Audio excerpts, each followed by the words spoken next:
ഷിരൂരിൽ മണ്ണിടിച്ചിലിനെ തുടർന്ന് ലോറി ഉൾപ്പെടെ അർജുനെ കാണാതായിട്ട് ഇന്നേക്ക് 2 മാസം പൂർത്തിയാവുകയാണ്. അർജുനായുള്ള തിരച്ചിൽ ബുധനാഴ്ചയോടെ പുനരാരംഭിച്ചേക്കും. നാളെ ചേരുന്ന നിർണായക യോഗത്തിൽ ഇത് സംബന്ധിച്ച് അന്തിമ തീരുമാനമുണ്ടാകും.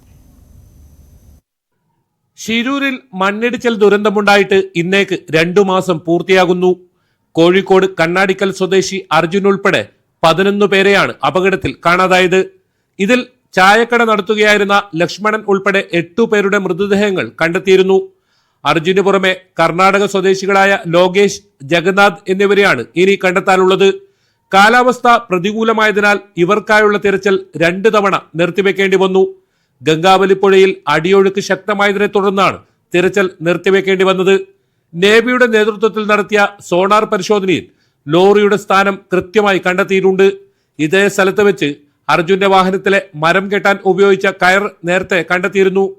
നിലവിൽ കാലാവസ്ഥ അനുകൂലമായതിനാൽ ബുധനാഴ്ചയോടെ തിരച്ചിൽ പുനരാരംഭിക്കാനാണ് ജില്ലാ ഭരണകൂടത്തിന്റെ ആലോചന. ഡ്രഡ്ജർ ചൊവ്വാഴ്ച കാർവാർ തുറമുഖത്തെത്തിക്കാനും തീരുമാനമായിട്ടുണ്ട്. ചൊവ്വാഴ്ച ജില്ലാ ഭരണകൂടത്തിന്റെ നേതൃത്വത്തിൽ കാർവാറിൽ ചേരുന്ന നിർണായക യോഗത്തിൽ ഇത് സംബന്ധിച്ച അന്തിമ തീരുമാനമുണ്ടാകും.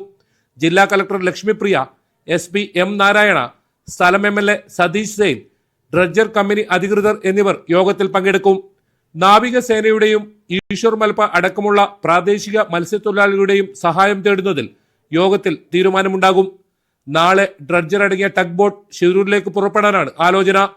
കാർവാർ തുറമുഖത്തു നിന്ന് ഷിരൂറെത്താൻ 10 മണിക്കൂർ സമയമെടുക്കും.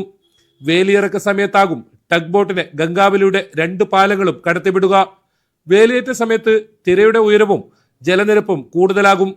ക്രെയിൻ അടക്കമുള്ള ഡ്രഡ്ജർ പാലത്തിന് അടിയിലൂടെ കയറ്റാൻ ആ സമയത്ത് ബുദ്ധിമുട്ടുള്ളതിനാലാണ് വേലിയിറക്ക സമയത്തെ ആശ്രയിക്കുന്നത്. നിലവിൽ ഈ ആഴ്ച ഉത്തര കന്നഡ ജില്ലയിൽ കാലാവസ്ഥാ മുന്നറിയിപ്പും അനുകൂലമാണ്. ന്യൂസ് 18 ഷിരൂർ.